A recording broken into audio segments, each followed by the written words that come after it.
Boa noite a todos. Sempre faço uma breve síntese aqui das aulas anteriores. Nós estamos no capítulo 4, que é a expansão da raça humana.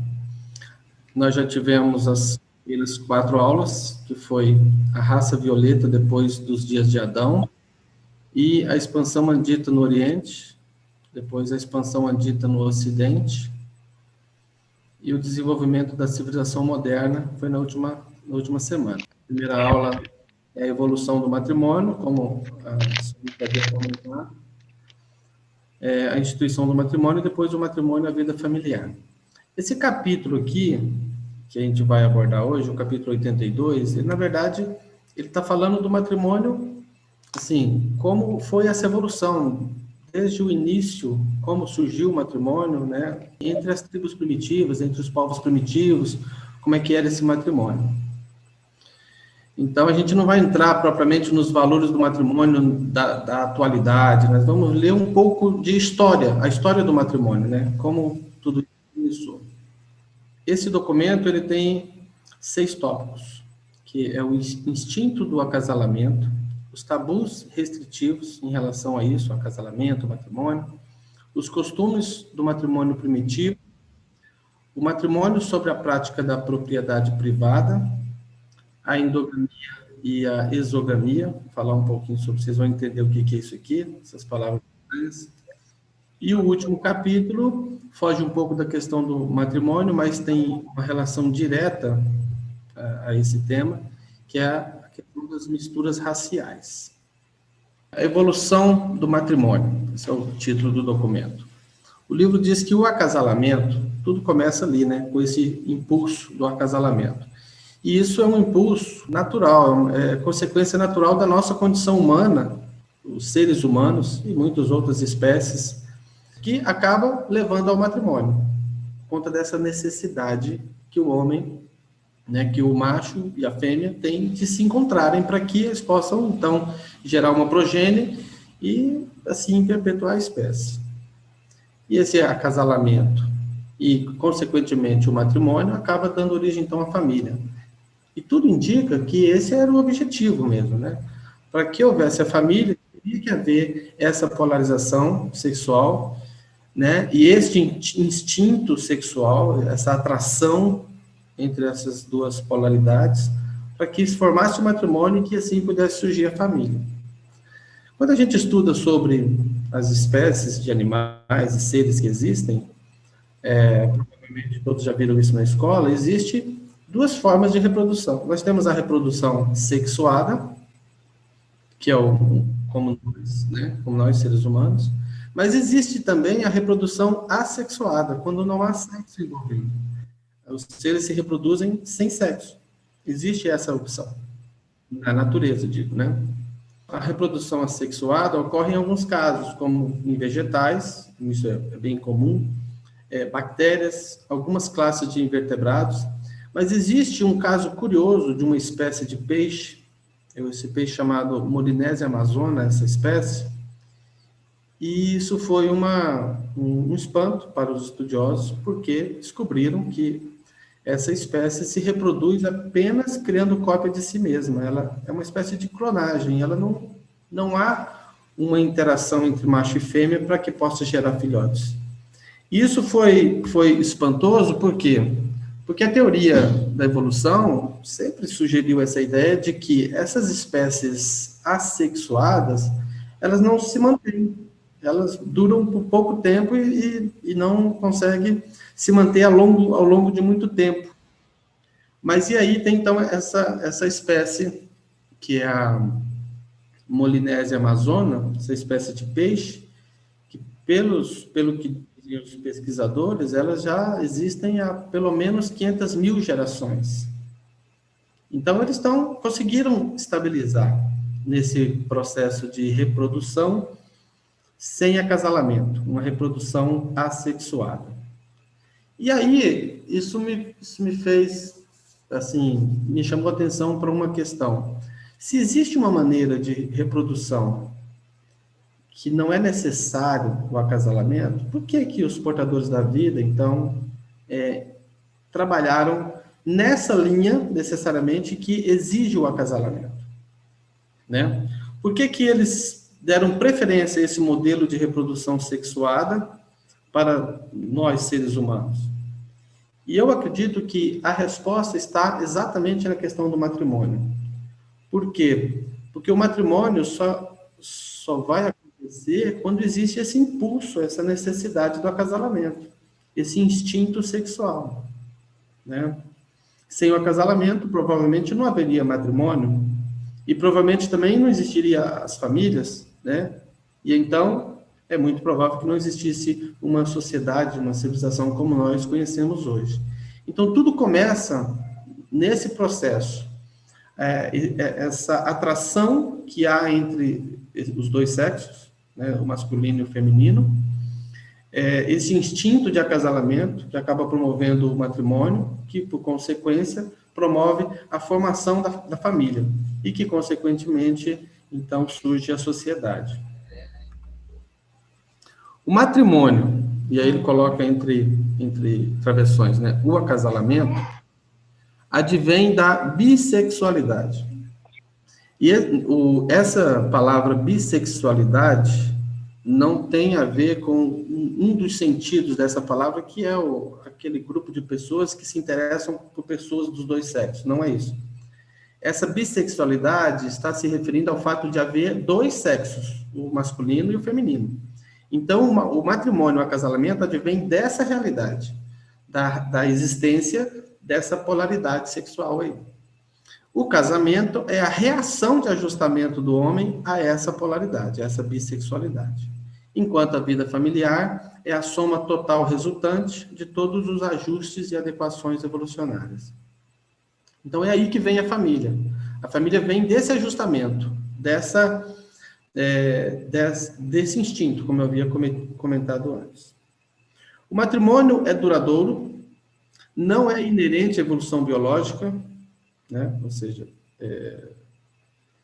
não é intrínseco, né, a questão da biologia, porque até mesmo eu comentei que existem espécies que se mantêm biologicamente, mesmo não tendo matrimônio, né, não desenvolvendo essa instituição de matrimônio. Mas o matrimônio é a base de toda a evolução social e tem, consequentemente, assegurada a continuação da sua existência de alguma forma. O casamento deu o lar à humanidade. E o lar é a glória que coroa toda a longa e renhida luta evolucionária.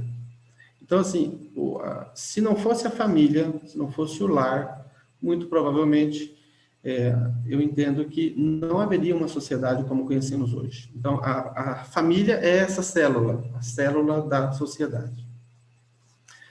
Embora as instituições religiosas, sociais e educacionais sejam todas essenciais à sobrevivência da civilização cultural, a família é a mestra civilizadora. O que ele está nos dizendo aqui? Que existem outras instituições, né, como conhecemos, outras instituições, tanto religiosas, sociais e educacionais. Mas o que é realmente essencial para a sobrevivência da civilização cultural? É a família. Né? Uma criança aprende a maior parte das coisas essenciais da vida não na escola ou na religião, ela aprende com a família e com as pessoas com as quais elas convivem, né? Então, com os seus vizinhos. Os humanos dos tempos antigos não possuíam uma civilização social muito rica. Então, eles não tinham a civilização, estava num processo primitivo de civilização, mas, fiel e eficientemente, passaram aquela que tiveram a próxima geração. Então, o pouco nível de civilização que eles possuíam, eles conseguiram passar adiante. E vós deverias reconhecer que a maioria das civilizações do passado continuou a evoluir com um mínimo de outras influências institucionais, pois o lar funcionava efetivamente. Hoje, a raça humana possui uma rica herança social e cultural, que deve ser sábia e eficientemente passada às gerações subsequentes. Então, a família, como uma instituição educacional, deve ser mantida.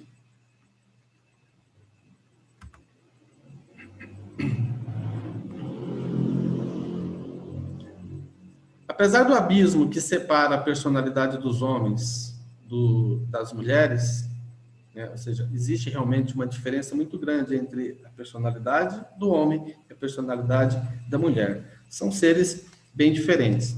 Mas o impulso do sexo é suficiente para assegurar que se ajuntem para a reprodução das espécies. Novamente, o livro traz, então, como aquela cola, a liga que faz com que essas duas personalidades tão distintas consigam se unir, é esse impulso do sexo, esse instinto, né? Esse instinto já atuava com eficácia muito antes de os humanos experimentarem aquilo que posteriormente foi chamado de amor, devoção e lealdade matrimonial. Então, assim, antes de que tudo isso existisse, né? Às vezes, hoje, o que une as pessoas é o amor, mas antes de tudo isso, o instinto sexual já unia homem e mulher, né? Antes que se pensasse em devoção ou lealdade, mas essas duas personalidades já se uniram por conta dessa atração, desse instinto. O instinto do acasalamento é uma das forças físicas impulsoras dominantes dos seres humanos. É a emoção que, sob o disfarce de uma gratificação individual, ilude efetivamente o homem egoísta, levando-o a colocar o bem-estar da raça e a perpetuação muito acima do sossego individual e da liberdade pessoal. O livro fala que o homem, né, às vezes se ilude acreditando que tudo que ele está fazendo é por uma gratificação individual. Mas na hora do aperto mesmo, o homem se preocupa, às vezes não conscientemente, mas se preocupa muito mais com o bem-estar da raça e a perpetuação da espécie. E coloca isso, inclusive, acima dos seus interesses individuais, da sua liberdade pessoal, né? Então, é muito forte isso, porque se não houvesse essa liga, essa cola aí, esse impulso, nada do que conhecemos hoje existiria, porque não existiria o matrimônio, não existiria a família, não existiria a sociedade. Então, tudo isso faz parte do nosso caminho como humanidade, né? Do que nós já conseguimos construir, do que nós já trilhamos ao longo de todo esse tempo, desde o surgimento do homem até os dias atuais. Tudo que nós construímos hoje, isso só aconteceu, só foi possível por conta dessa cola aí, desse instinto, e isso é muito forte, né? E é isso que une as pessoas, isso que forma famílias, isso que forma a sociedade.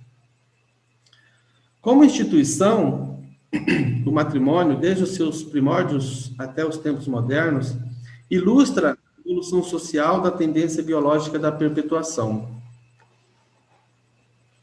A perpetuação da espécie humana em evolução é assegurada pela presença desse impulso racial de acasalamento, chamado de atração sexual. Então, mais uma vez, a perpetuação da espécie humana é assegurada por esse impulso, como eu tinha comentado antes. Entre os selvagens, o suprimento da alimentação era a motivação impulsora. No primeiro momento, né, o que impulsionava o homem a realizar as coisas era a necessidade de se alimentar. Entretanto, quando a civilização assegura uma alimentação suficiente, o instinto do sexo, muitas vezes, torna-se um impulso predominante. Aí agora os homens já passam a fazer as coisas não em função da necessidade de se alimentar, mas pelo impulso sexual, pela necessidade de ter uma mulher, né? Necessidade de deixar a família, de construir uma família, deixar a sua descendência, né? E aí, por conta disso, diga, alguém comentou? Por conta dessa questão, né? Por conta de que o homem agora já não é impulsionado mais a realizar em função da alimentação, porque a alimentação já está assegurada, ele agora começa a realizar coisas em função do seu instinto sexual. E aí se torna necessário uma regulamentação social. Porque se o homem, se a humanidade fosse deixada simplesmente apenas pelos seus desejos né, pela sua libido, pelo seu interesse sexual, imagina como seria essa sociedade. Então começa a surgir essa regulamentação. E aí é que começa, de verdade, os tabus e as restrições, e o controle, não pode isso, não pode fazer assim, né, para que a sociedade consiga conviver, né, coexistir. Esses humanos precisam coexistir. E aí surgem as regras. Por quê? Com os animais, a periodicidade instintiva controla a tendência ao casalamento. Entre os animais existe aquele ciclo, né, que a fêmea, ela passa por esse ciclo, então os animais não fazem sexo a todo tempo. Não tem esse desejo, somente quando a fêmea está no cio. Já com o homem, não, né? O homem ele precisa se controlar. No homem, na raça humana, o desejo sexual não é de todo periódico. E por isso torna-se necessário que a sociedade imponha um autocontrole. Ele precisa controlar isso, de forma de leis, regras, costumes, tabus, porque senão, né, viraria realmente uma bagunça. Nenhuma emoção ou impulso humano, quando não controlado, quando tolerado nos excessos, pode produzir tantos danos e pesares quanto esse poderoso impulso sexual. Então, o livro está dizendo assim, olha, nenhuma outra emoção é tão perigosa, se ela sair do controle, quanto o impulso sexual. Pode causar danos muito graves, né, para essa sociedade, se isso não estiver sob controle.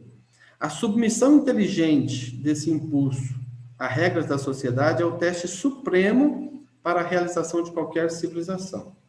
Mais uma vez, como eu disse, pode trazer consequências graves.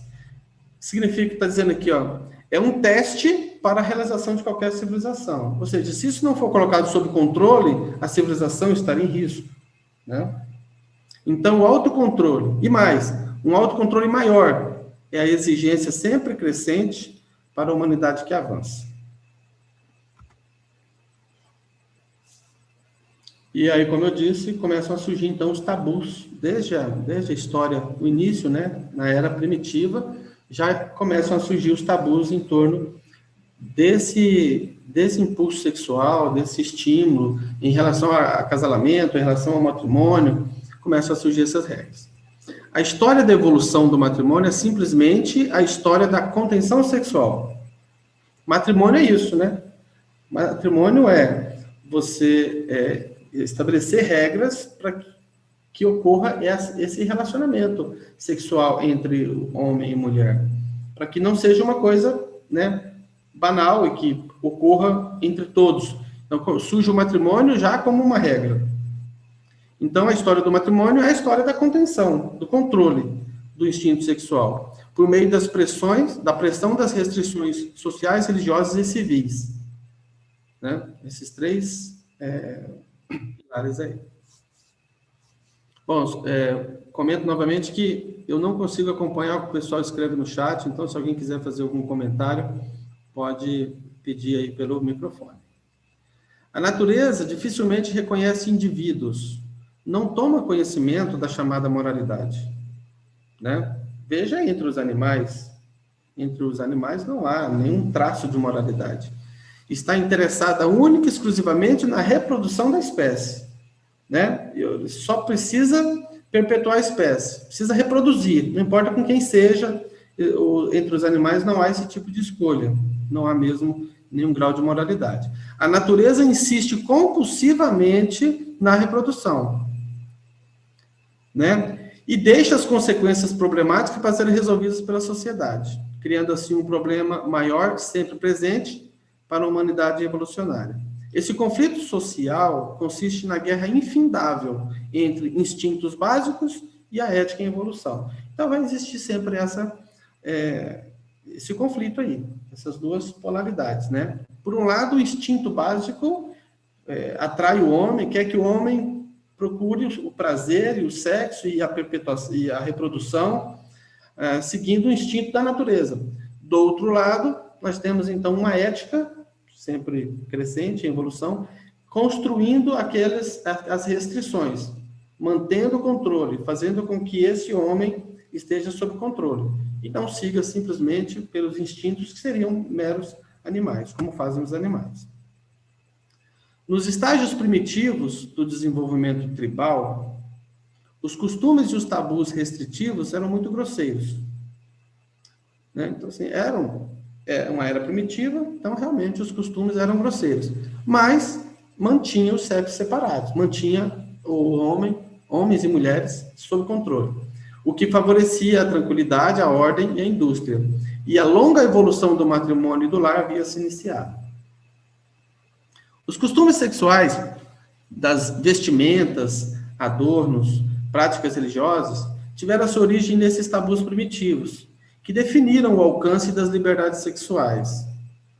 Geraram conceitos de vício, de crime e de pecado, porque tudo que era proibido por aquela sociedade que estava iniciando era tido como ou com vício, ou como crime, ou como pecado. Há muito, porém, a prática era suspender todas as regulamentações para o sexo nos dias de festividades.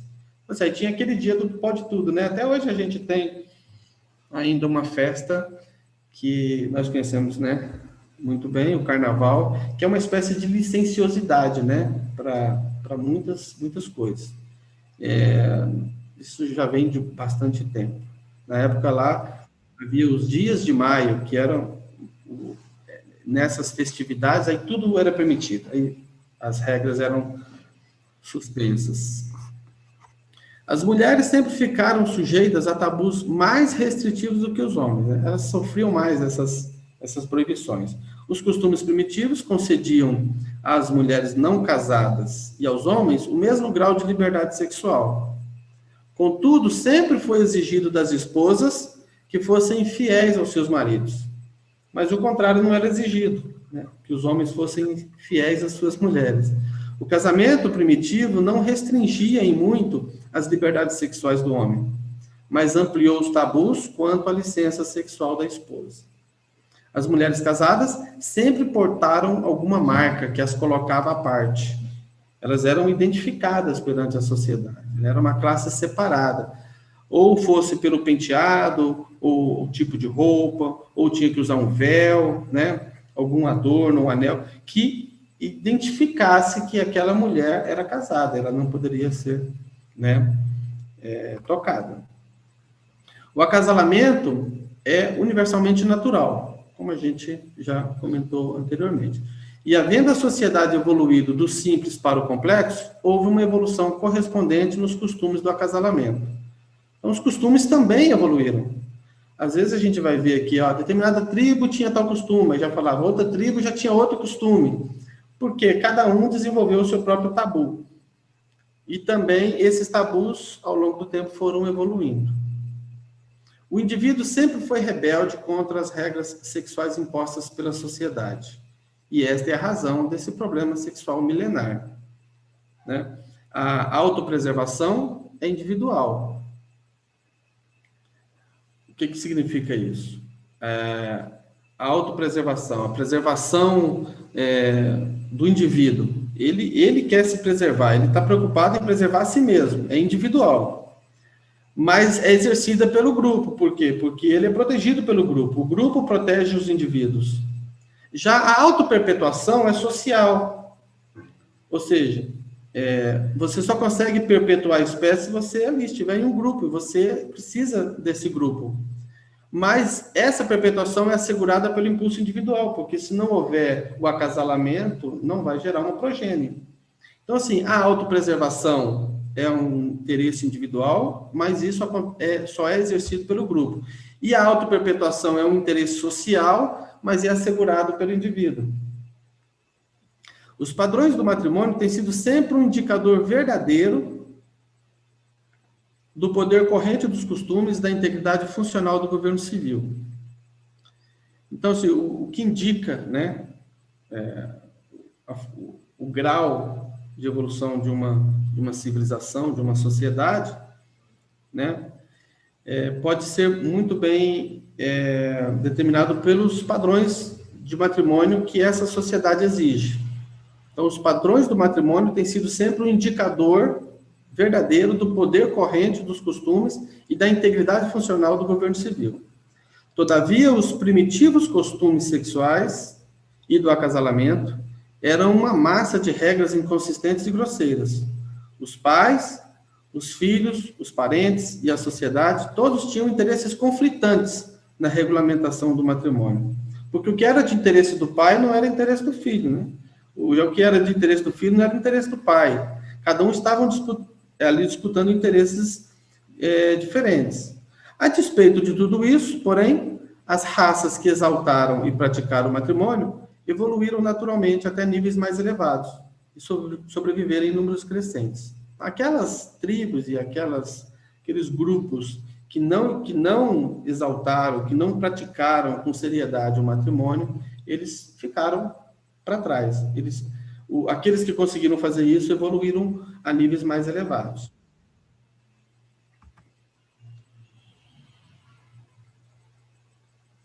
Nos tempos primitivos, o matrimônio era o preço da posição social. A posse de uma esposa era um emblema de distinção. Isso é uma coisa que, em um certo grau, ainda existe até hoje, né? Muitas pessoas utilizam, né, esse status, o fato de ser casado, de ter família, como se fosse um selo de moralidade, de honestidade, uma pessoa de família, uma pessoa que tem esposa, filhos, tem uma posição social, né, vamos dizer assim, demonstra mais, não estou encontrando a palavra correta, mas demonstra perante a sociedade que é uma pessoa mais responsável. E isso já acontecia desde a época primitiva. Então, o matrimônio era uma coisa que todos queriam conquistar para mostrar perante os demais que essa pessoa era uma pessoa distinta, né? Então, era um emblema de distinção, o fato de ter uma família, de ter uma esposa, de ter filhos. O selvagem encarava o dia do seu casamento como se marcasse o seu ingresso na responsabilidade no estado adulto. Era muitas tribos tinham até aquelas cerimônias, né? Ritos de passagem que marcavam, então, o ingresso como se estivesse, então, ao se casar, estivesse transferindo para o estado adulto, mudando o seu status, né, perante a sua tribo. Em uma época, o matrimônio foi encarado como um dever social, em outra, como uma obrigação religiosa, e ainda em outra, como um quesito político para prover cidadãos para o Estado. Então, o matrimônio sempre seguiu esse tripé aí, né? Do social, do religioso, do político. Como se fosse um preço a pagar perante a sociedade. Muitas tribos primitivas exigiam façanhas de roubos como qualificação para o matrimônio. O jovem ele tinha que fazer algo grandioso para demonstrar que era capaz, que poderia se casar. Né? Então, mais tarde, os povos substituíram essas pilhagens, ou seja, as façanhas de roubos, por competições atléticas e jogos competitivos. Então, aquele que vencia, né, os vencedores nessas competições, ele recebia o prêmio, ele podia escolher aquela noiva da estação. E aí ele poderia escolher a noiva mais bonita, né? Escolher a que ele tinha alguma predileção. Entre os caçadores de cabeças, não sei se vocês já leram, mas existiu povos que eram caçadores de cabeça, matavam, né, e degolavam as pessoas. Um jovem não podia casar-se antes que tivesse ao menos uma cabeça. Então, uma das coisas que ele tinha que provar era que ele era capaz de caçar uma cabeça, né? E demonstrar que tinha, então, aptidão para se casar. Se bem que algumas vezes esses crânios pudessem ser comprados. Às vezes eles compravam, já que eles não tinham ele mesmo, né, ter caçado essa cabeça. Cada costume muito estranho, né? Quando a compra das esposas decaiu, elas passaram a ser ganhas em torneios de adivinhações. Práticas essas que ainda sobrevivem entre muitos agrupamentos dos homens negros. Eles passam por algumas competições para escolher suas esposas. Com o avanço da civilização, certas tribos colocaram nas mãos das mulheres as provas severas de resistência masculina. Então, as mulheres que decidiam. E aquilo era uma condição para o matrimônio. Então, o que elas faziam? Elas favoreciam os homens da sua escolha, né? Aquelas que poderiam escolher quem era o melhor daquela competição, ficava a critério delas. Então, essas provas abrangiam a habilidade para a caça, a luta, a capacidade de provimento para uma família. O que se queria saber de um homem era se ele seria capaz de prover uma família. Exigiu-se do noivo, durante muito tempo, que ele entrasse para a família da noiva por 1 ano, ao menos 1 ano, para trabalhar, viver e provar ser digno da esposa que almejava. É interessante isso aqui. Então, assim, ele vai fazer um estágio lá na família, provar para a família da noiva que ele realmente tem condições de trabalhar e é digno de se casar com aquela jovem. As qualificações de uma esposa eram a habilidade de executar o trabalho pesado. Então, assim, se ela tinha condições, tinha saúde para trabalhar, e também se ela era fértil, se ela era capaz de gerar filhos. Era exigido que ela executasse uma certa tarefa de trabalho na agricultura dentro de um tempo determinado, como se fosse uma prova. E se ela tivesse tido um filho antes do casamento, era ainda mais valiosa, pois a sua fertilidade estava assegurada. Então, eu tinha certeza que ela era fértil, que não era estéril. Então, que ela era capaz de gerar filhos. E aí, essa mulher, então, se tornava ainda mais valiosa. O fato de que povos antigos consideravam uma desgraça, ou mesmo um pecado não se casar, explica a origem de casamentos entre crianças, já que se devia ser casado, quanto mais cedo, melhor. Então, antes mesmo de ter idade, já fazia o casamento e já ficava garantido que aqueles dois estavam casados, e aí, quando eles atingissem a idade, então, aquele casamento seria concretizado. Mas as cerimônias ocorriam quando eram crianças. Era também uma crença generalizada de que pessoas solteiras não podiam entrar na terra dos espíritos. Também surgiu essa crença de que o solteiro não vai, entrar na terra dos espíritos, não vai sobreviver ou viver depois da morte. Isso era outro incentivo para o casamento entre crianças. E isso acontecia em algumas tribos até mesmo no momento do nascimento, e algumas vezes até antes do nascimento, ficava dependendo apenas do sexo. Então, as famílias já se prometiam, Uma mulher estava grávida e já prometia o filho para outra que estava grávida, se por acaso eles nascessem de sexos diferentes. Os antigos acreditavam que mesmo os mortos deviam casar-se. Olha só. E aí começou a surgir também esses casamentos. Assim, às vezes a pessoa morria sem casar, para não perder a vida após a morte, fazia o casamento depois de morto. Então, os casamenteiros originais foram empregados para negociar casamentos para os indivíduos mortos. Um pai arranjaria para que esse intermediário fosse o patrimônio morto com uma filha morta, de outra família. Então, eles pegavam um que morreu aqui, outro que morreu ali, e faziam o casamento desses dois, simbolizando aquele casamento para que eles pudessem, então, ter uma vida após a morte.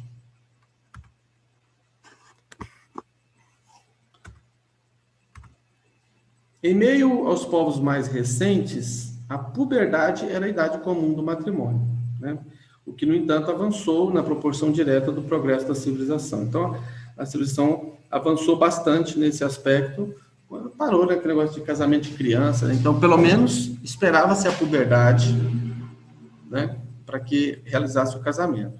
Muitas tribos permitiam aos membros do grupo governante ter relações sexuais com a noiva um pouco antes que ela fosse dada ao seu marido. Era um costume estranho, Imagino. Mas antes que a mulher fosse entregue ao marido, os governantes, os líderes, os chefes, podiam ter relações com a noiva. Cada um desses homens daria à moça um presente, pelo fato de ter relações com ela antes do marido. Daria um presente. E essa foi a origem do costume de dar presentes de casamento. Em meio a alguns grupos, esperava-se que uma jovem mulher ganhasse o seu dote, o que consistia nos presentes recebidos em recompensa pelo serviço sexual no salão de exibição da noiva. Ou seja, mais do que, nesse caso aqui, era mais do que ter uma relação sexual com o líder, com o chefe da tribo, ou com o cacique. Aqui não, havia um lugar onde ela podia né, se oferecer seu serviço sexual em troca de presentes, e assim construir um dote, né, para o noivo. Algumas tribos casavam os homens jovens com as viúvas e mulheres mais velhas, e então, subsequentemente, tornavam-se viúvas, porque elas eram mais velhas, elas acabariam, né, em tese, iriam morrer primeiro. Aí, depois disso, é que eles poderiam se casar com as garotas jovens, né?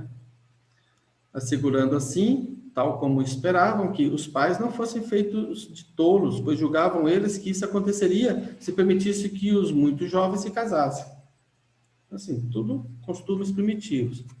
Segundo certos costumes, a viuvez devia ser muito temida, né? Como eu comentei antes, a gente vê que uma tribo tinha um costume, outra tribo tinha outro costume, cada cultura desenvolveu ideias diferentes em relação ao matrimônio e regras diferentes também. Então, aqui já nós temos um outro costume, que a viuvez devia ser muito temida. Então, o que eles faziam? Eles mandavam matar as viúvas, ou permitiam que elas cometessem suicídio nas covas de seus maridos, pois se supunha que elas deveriam ir para a terra dos espíritos junto com seus esposos. Então, se ele morreu, então a companheira deve ir com ele também, né? A esposa deve ir junto. A viúva que sobrevivia levava quase que invariavelmente a culpa pela morte do seu marido.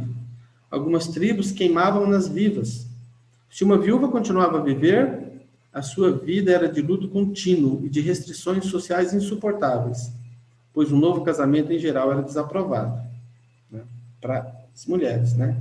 Os homens ficavam viúvos e casavam de novo, as mulheres não podiam. Neemias, Diga. vou perguntar uma coisa, eu não entendi. A mulher ficava viúva, aí vinha alguém, casava com ela, e aí ela se matava. É isso? Não, assim, ela ou era morta pela tribo, ou ela se matava na cova do marido, que acabou de falecer. Ela não se casava de novo. O Mas não marido tinha faleceu, ela um... se Você não matava. falou que o pessoal casava com uma mulher mais velha para cuidar e depois casava Então, com alguém mas mais... voltando aqui, deixa Eu eu não entendi. partilhar de novo. É porque, como eu disse, algumas tribos tinham uma cultura, outras tinham outra cultura. Aqui a gente não está tratando do mesmo povo. Tá. Aqui, assim, algumas tribos casavam os homens jovens com as viúvas e mulheres mais velhas. Agora nós já estamos em outro parágrafo que diz: segundo certos costumes, a viúva devia ser temida, entendeu? Então, assim, havia tribos que faziam uma coisa, né? E havia tribos que faziam outras. Nesse povo aqui, desse tipo de costume de matar a viúva, não é o mesmo povo que costumava casar os jovens com as viúvas, né? Porque é assim, mundo espalhado de culturas diferentes. Então o livro está pontuando algumas coisas que eu considero assim, as mais extremas, né? Os costumes mais extremos. Então a gente vai ter costumes diferentes em locais diferentes.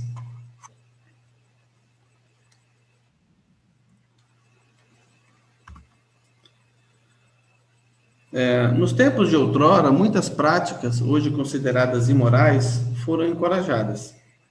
Não era infrequente, ou seja, era frequente, não era infrequente, ou seja, era normal, que as esposas primitivas sentissem um grande orgulho das relações dos seus maridos com outras mulheres. Ou seja, era comum que os homens tivessem outras mulheres. A castidade nas donzelas era um grande obstáculo para o matrimônio. Já esse outro costume aqui. Então, conceber um filho antes do matrimônio aumentava em grande parte os atrativos da mulher como esposa, já que o homem ficava certo de ter uma companheira fértil. Então, se a mulher já tinha um filho, isso demonstrava que ela não era estéril, porque eles não tinham outra maneira de descobrir, né? Então, a única maneira era, se a mulher teve filho, então ela é fértil. E aí essa mulher tinha maiores atrativos. Os homens queriam mulheres férteis, porque queriam ter muitos filhos. Muitas tribos primitivas sancionaram o matrimônio experimental, até que a mulher ficasse grávida, né? E então a cerimônia regular de casamento teria lugar. Olha só como era. Nessas tribos aqui que o livro está citando, o casamento só era sacramentado mesmo depois que a mulher ficasse grávida, porque até então o homem tinha o direito de desistir. Porque falou assim, olha, eu casei com uma mulher que não me dá filhos, ela é estéril. Ele desistia e ia procurar outra que fosse fértil, né? Então, em outros grupos, as bodas não eram celebradas até que o primeiro filho nascesse. Se uma esposa fosse estéril, ela deveria ser retomada pelos seus pais, e o casamento era anulado. Então, os costumes exigiam que todos os casais tivessem filhos. Esses matrimônios experimentais, primitivos, eram inteiramente livres de qualquer semelhança com a licenciosidade. O que o livro está dizendo é que, assim, não quer dizer que isso era feito apenas para que os homens pudessem casar várias vezes. Não havia essa licença. O que havia era realmente uma sinceridade, um teste sincero de fecundidade, para saber se a mulher realmente era fértil. Então, eles faziam o casamento e aguardavam. E aí, se a mulher deu um filho a ele, o casamento era efetuado, ele não podia desistir. Mas se ela fosse estéril, ele tinha o direito de desistir. Alguém fez um comentário? Jorge, Oi? quero falar. Não, eu só ia te comentar o seguinte, que isso é uma prática que veio até pouco tempo atrás.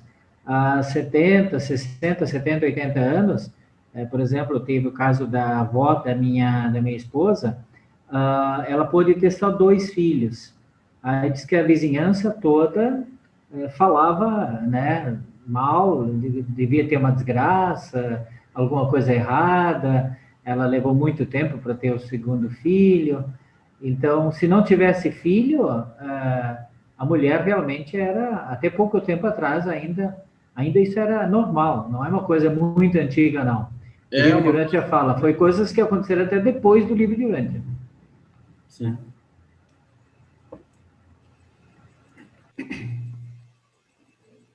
Então, os indivíduos que contraíam o matrimônio faziam de forma permanente, assim que a fertilidade fosse estabelecida. Agora, o matrimônio e a propriedade privada. A relação que havia entre matrimônio e o dinheiro, né, a propriedade. O matrimônio tem estado sempre ligado, muito de perto, tanto à propriedade quanto à religião, né? A religião, nós sabemos muito bem, o matrimônio está sempre conectado à religião, mas também está conectado à propriedade. E a propriedade tem sido o estabilizador do matrimônio, e a religião o moralizador. A religião dá ao matrimônio aquela exigência moral, né? E a propriedade estabiliza o matrimônio. Antigamente, o matrimônio era muito mais encarado, muito mais como permanente do que nos dias atuais. Até no início da conversa hoje, foi comentado sobre divórcio, né, e tal. Hoje em dia está muito fácil, né, com relação ao matrimônio. A pessoa casou, não deu certo, separa. Antigamente, os matrimônios eram mesmo uma instituição permanente. E então a propriedade era levada muito em conta, porque o casamento é para sempre. E aí a propriedade de uma família acaba se misturando com a outra. E tudo isso era uma preocupação. O casamento primitivo era um investimento, uma especulação econômica. Era mais uma questão de negócio do que um caso de namoro. Porque eram os pais que organizavam esse casamento. Não eram as pessoas que se olhavam, o homem olhou para a mulher, gostou, vão casar. Não, muitas vezes já cresciam, já estava oferecida, né, para se casar com uma determinada pessoa. Então, os antigos contraíam o matrimônio pela vantagem, pelo bem-estar do grupo. Por essa razão, seus matrimônios eram planejados e arranjados pelos grupos, pelo grupo, pelos seus pais e pelos mais velhos. E se os costumes da propriedade privada eram eficazes na estabilização da instituição do matrimônio, isso nasceu no fato de que o casamento era mais permanente entre as tribos primitivas do que o é entre muitos dos povos modernos. Foi o que eu comentei, né? À medida que a civilização avançou e a propriedade privada ganhou maior reconhecimento dos costumes, o roubo passou a ser um grande crime, né? Então, o roubo era um crime absurdo por conta você estava tomando a propriedade do outro, né? E o adultério era conhecido como uma forma de roubo, porque o casamento era um negócio, né? Muitas vezes muito valor, muita propriedade estava envolvida naquilo. Quando alguém cometia um adultério, era como se ele estivesse tomando, né, a propriedade do outro. Porque o adultério era uma infração contra os direitos de propriedade que o marido tinha sobre a esposa. A mulher, no início, era mesmo uma propriedade. Primeiro era a propriedade do pai, era tratada como propriedade, né? Pelo pai. Depois transferia essa propriedade para o marido. Havia negócios ali envolvidos, né? Havia muito interesse, vamos dizer assim, comercial naquele casamento. O homem tinha um direito, tanto que era tratado como propriedade, que o homem podia emprestar a sua mulher a um amigo, a um convidado, e esse costume ainda persiste entre alguns povos. Então, esse ciúme que tem do homem, né, em relação à mulher, esse ciúme sexual moderno, de impedir que, né, as pessoas fiquem com outra, porque isso não era comum, não é inato ao processo evolutivo, né? É um produto da evolução dos costumes. O homem primitivo não era ciumento da sua esposa, ele estava apenas resguardando a sua propriedade.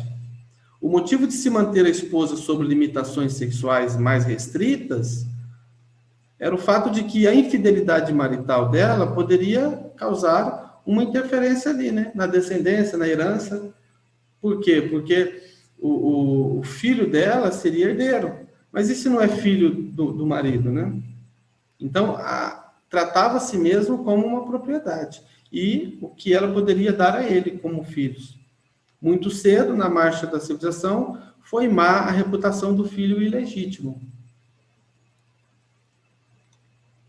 A princípio, apenas a mulher era punida pelo adultério.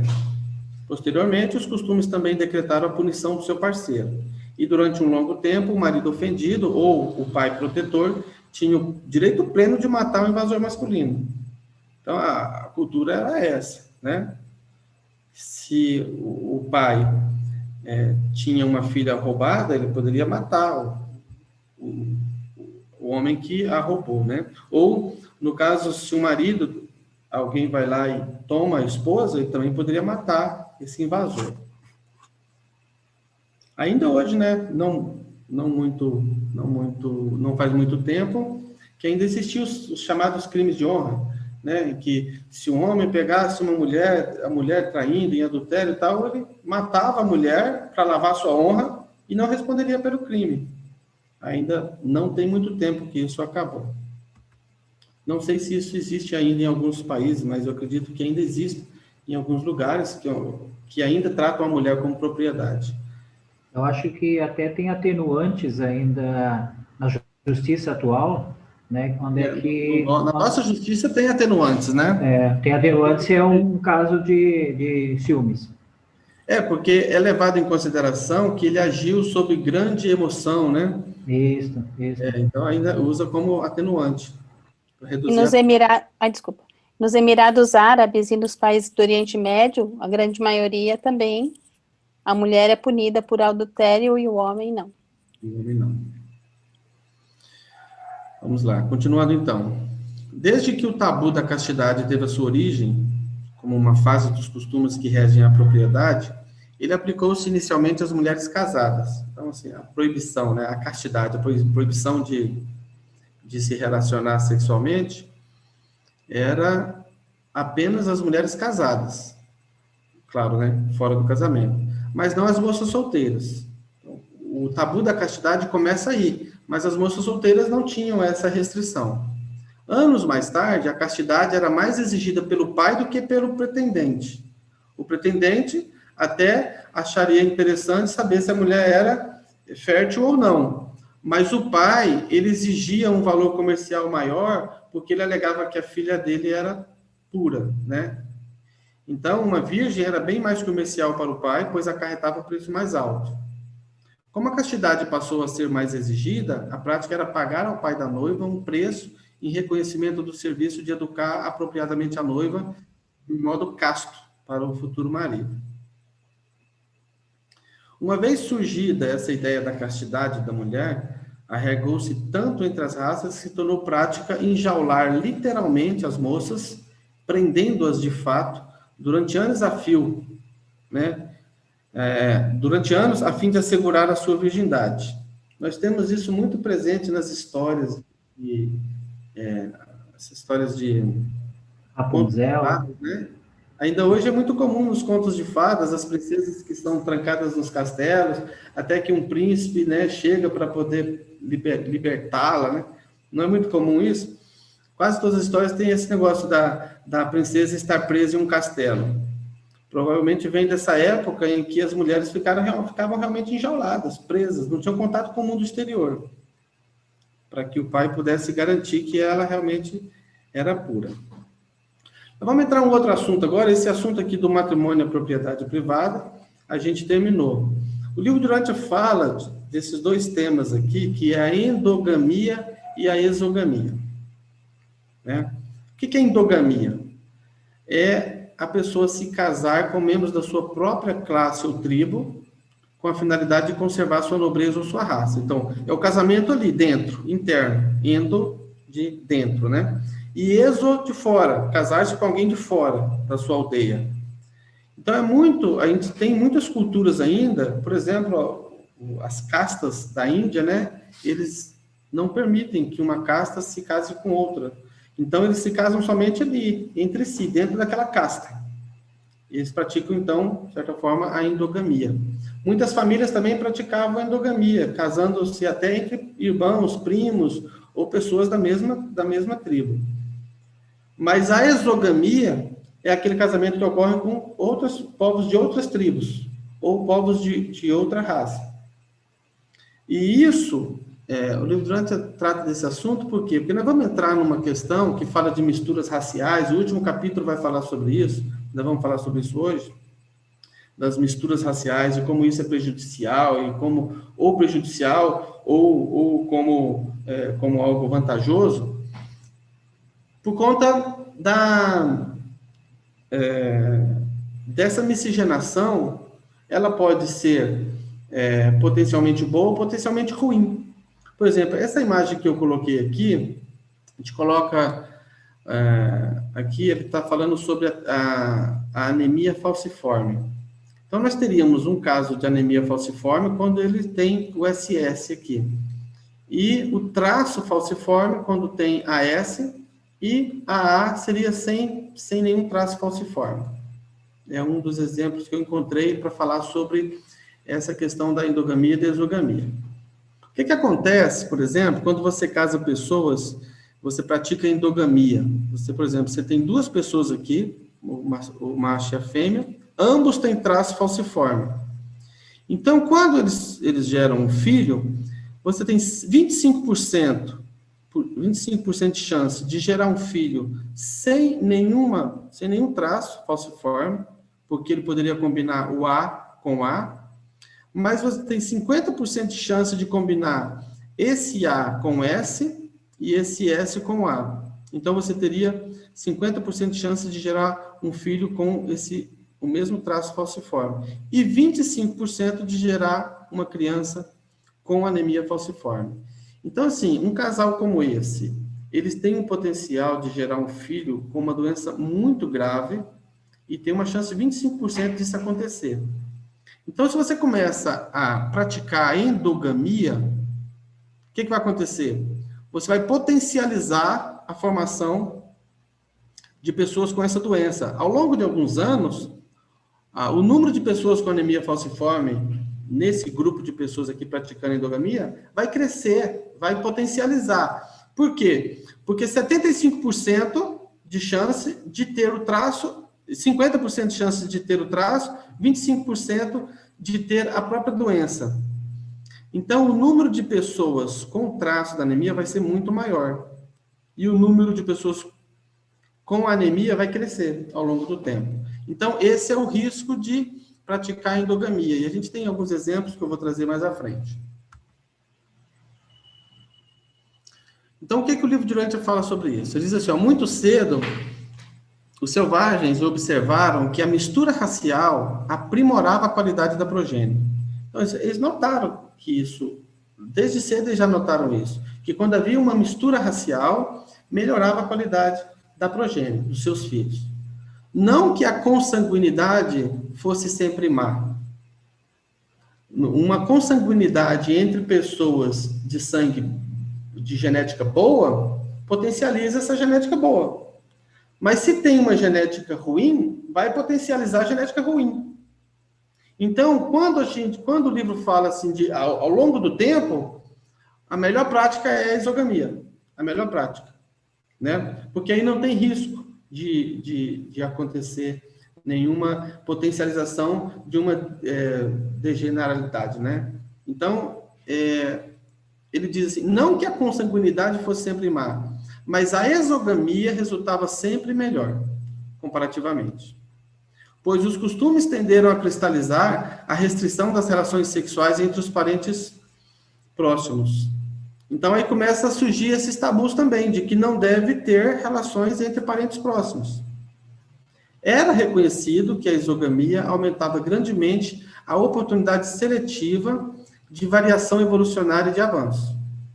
Os indivíduos produtos da exogamia eram mais versáteis e tinham mais habilidade para sobreviver ao mundo hostil. Os indivíduos produzidos pela endogamia, junto com seus costumes, desapareceram gradualmente. Este foi um desenvolvimento lento, porque os selvagens não pensaram conscientemente nessas questões. Isso era uma coisa mais assim de intuição, né? Eles não pensavam conscientemente nisso, mas eles notaram que havia essa diferença. Talvez eles nem soubessem, com certeza não sabiam por que havia essa diferença, mas eles viram que a mistura racial era o melhor caminho. Contudo, os povos mais recentes e adiantados fizeram-no, né? E eles também observaram que uma fraqueza geral, algumas vezes, era o resultado de uma endogamia excessiva. Ainda que a endogamia, na boa linhagem, algumas vezes haja produzido tribos fortes, os casos espetaculares de maus resultados, devidos a defeitos hereditários na endogamia, impressionaram mais fortemente a mente do homem. E o resultado foi que os costumes, em constante avanço, formularam mais e mais tabus contra matrimônios entre parentes próximos, ou seja, contra a endogamia. A endogamia, como o livro diz aqui, algumas vezes produz tribos fortes. Se você tem tribos, né, com uma genética boa, então vai produzir uma progênie forte. Mas se tiver... O caso de Adão e Eva, né? Oi? Como foi o caso de Adão e Eva? Então, a endogamia em seres de genética pura é excelente. A endogamia entre noditas foi excelente. A endogamia entre os adamitas foi excelente. O problema é quando você vai praticar a endogamia com seres de genética fraca. Aí você potencializa aquela genética fraca em vez de melhorar, né? Há muito, a religião tem sido uma barreira efetiva contra a exogamia. A religião é o contrário, né? A religião, em tese, sempre quis estimular a endogamia. Lembra, a lei de Moisés impedia que os hebreus, por exemplo, se casassem com pessoas estrangeiras, com outros. Tinha que casar com pessoas da própria tribo. A gente tem exemplos de Abraão, de Isaac, né? Eu vou falar um pouco mais à frente. Mas a religião, de certa forma, deu prioridade à prática da endogamia e foi contra a exogamia. Muitos ensinamentos religiosos têm proscrito o casamento fora da fé. A mulher, geralmente, tem favorecido a prática da endogamia. A mulher, ela se interessa pelo homem da sua tribo, mas o homem, ele favorece a prática da exogamia. O homem se interessa mais pela mulher da outra tribo. A propriedade sempre influenciou o matrimônio, e algumas vezes, em um esforço para conservar a propriedade dentro de um clã, têm surgido costumes que obrigam as mulheres a escolher maridos dentro das tribos dos seus pais. A gente tem muitos exemplos disso, né? De famílias que queriam manter a propriedade dentro da família, não permitia casamento fora. E isso causou muito problema. Esse tipo de legislação levou a uma grande proliferação de matrimônios entre primos. A endogamia foi também praticada em um esforço para preservar os segredos artesanais. Muitos queriam manter o segredo da família dentro da família. né, os artesãos mais hábeis procuravam manter o conhecimento da sua arte dentro da família.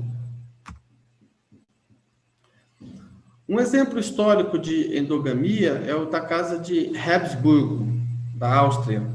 Com uma série de casamentos estratégicos, essa casa expandiu seu poder a muitos outros reinos da Europa, promovendo casamento entre parentes, e à medida que as gerações passavam, seus atributos físicos e psicológicos começaram a mudar, levando ao surgimento de fisionomias disformes, como prognatismo mandibular, bem como de retardo nas habilidades motoras e cognitivas, fraqueza muscular, recorrência de vômito, doenças mentais, diarreia, edemas e impotência. E o alto índice de mortalidade infantil e dificuldade de gerar descendentes culminaram na decadência da dinastia. Então, se você começa a praticar, como eu disse antes, a endogamia, o que vai acontecer é isso. Essa raça vai se fragilizar até se destruir. Então, o caminho da humanidade é necessariamente a exogamia. Os grupos superiores, quando isolados, sempre voltavam ao acasalamento consanguíneo. Durante mais de 150 mil anos, os noditas foram um dos maiores grupos endogâmicos. A vantagem dos noditas é porque eles eram andonitas modificados, eles tinham a sua genética modificada. E realmente eles praticaram a endogamia por muito tempo. Não sei se vocês já se atentaram para isso, mas quando Adamson saiu da casa de Adão e foi procurar os noditas, ele encontrou uma nodita de raça pura, que era uma das últimas puras de sua linhagem. Imagina, já tinha passado 160 mil anos praticamente, mais de 150 mil anos. Como era possível encontrar rata, uma nodita de linhagem pura? Por conta da prática endogâmica dos noditas.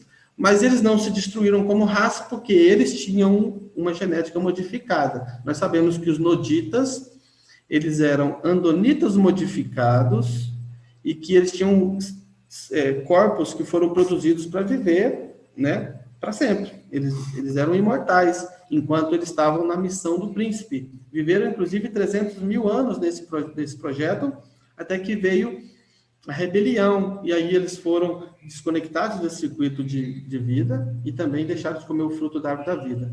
Com isso, eles começaram a envelhecer. Mas eles tinham uma genética diferente, né? E eu acredito que por essa razão é que eles conseguiram praticar a endogamia sem destruir a própria raça. E muitas tribos acabavam seguindo, né, depois de Adão e Eva até, o costume da endogamia, porque eles se espelharam na prática da raça violeta, né? Os costumes endogâmicos mais recentes foram influenciados enormemente pela tradição da raça violeta, segundo o qual, no início, os acasalamentos eram feitos forçosamente entre irmão e irmã. Os filhos de Adão e Eva se casaram entre si, né? E aí eles casavam somente entre si, até que veio a queda. E os matrimônios entre irmão e irmã eram comuns no Egito, na Síria, na Mesopotâmia, primitivos.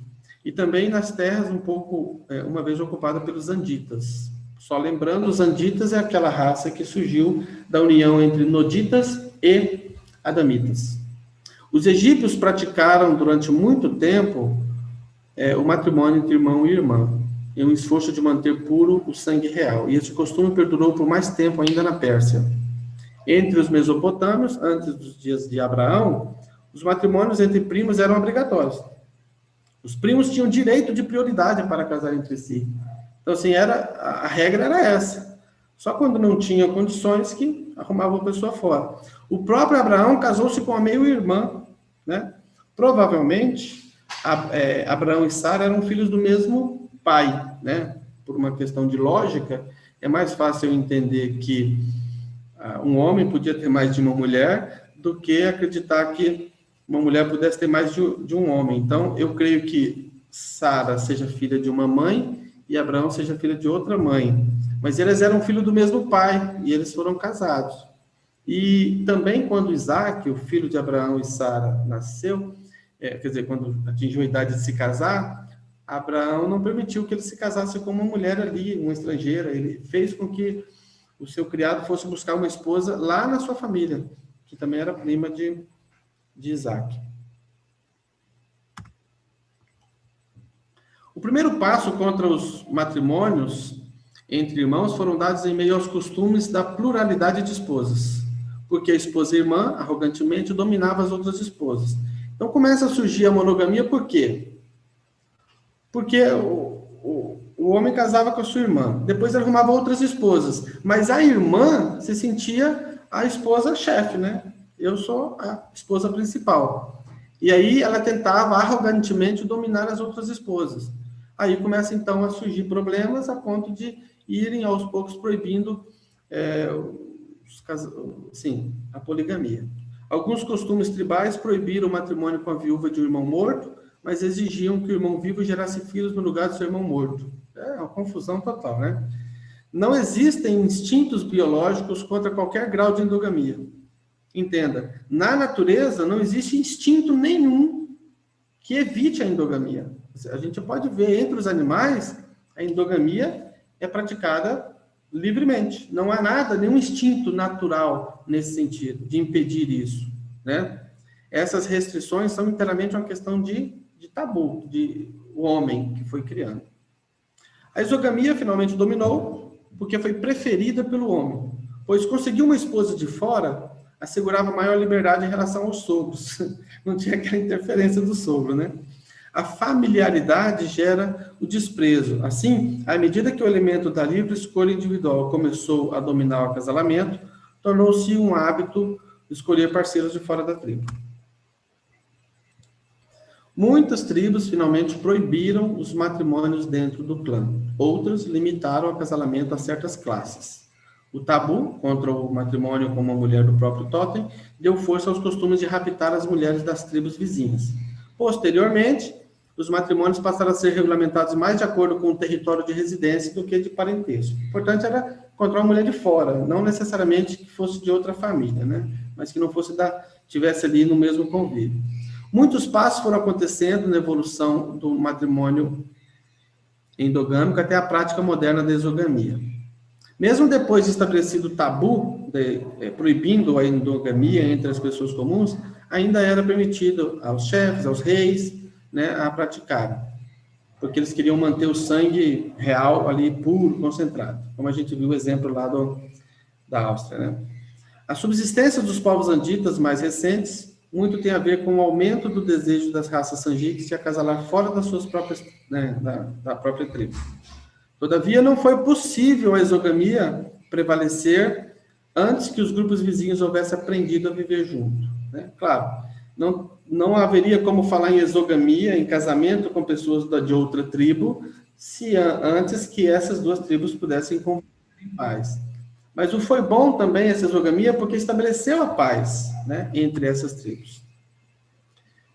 A exogamia em si própria foi uma promotora da paz, porque os matrimônios acabavam reduzindo essas hostilidades. Uma tribo casava, um homem de uma tribo casava-se com a mulher da outra tribo, e aí eles tinham progênie, e esses netos eram filhos tanto dos pais de uma tribo quanto da outra. Então, uma não haveria sentido atacar a outra.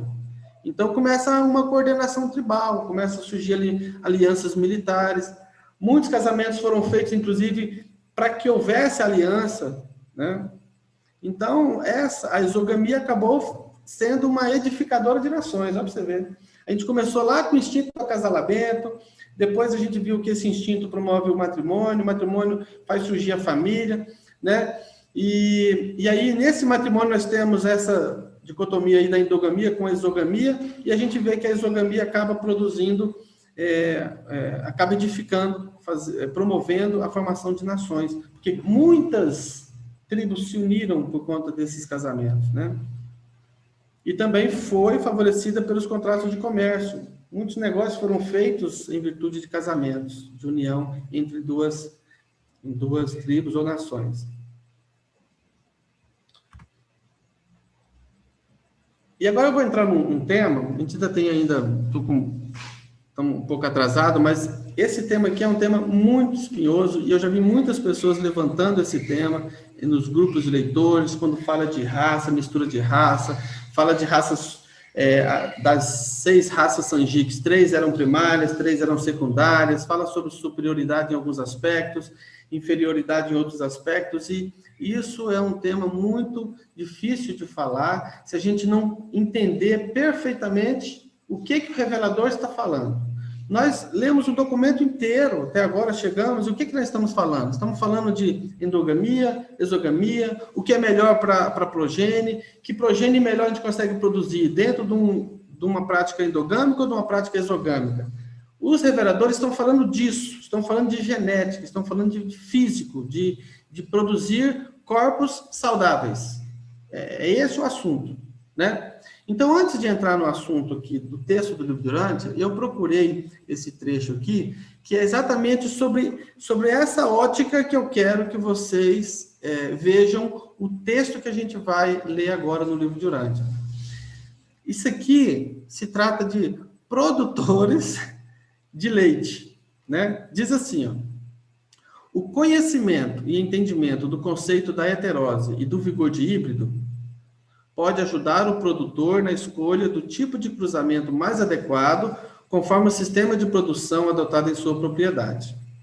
O acasalamento de animais de raças diferentes é a maneira mais rápida de fazer melhoramento genético dos bovinos. O que nós estamos falando aqui? Estamos falando de exogamia, correto? Agora, falando na questão dos animais. Então, qual a melhor forma de você produzir um melhoramento genético entre os bovinos? O acasalamento entre raças diferentes, reunindo em um só animal as boas características de 2 ou mais raças, aproveitando-se a heterose ou vigor de híbrido. A heterose é o fenômeno pelo qual os filhos apresentam melhor desempenho do que a média dos seus pais. A heterose será tão mais pronunciada quanto mais divergente forem as raças ou linhagens envolvidas no cruzamento. Existem resultados de pesquisas científicas mostrando heterose para a produção de leite variando de 17,3% até 28% nos cruzamentos entre animais da raça holandês e da raça de zebu. Bom, por que eu trouxe esse assunto aqui?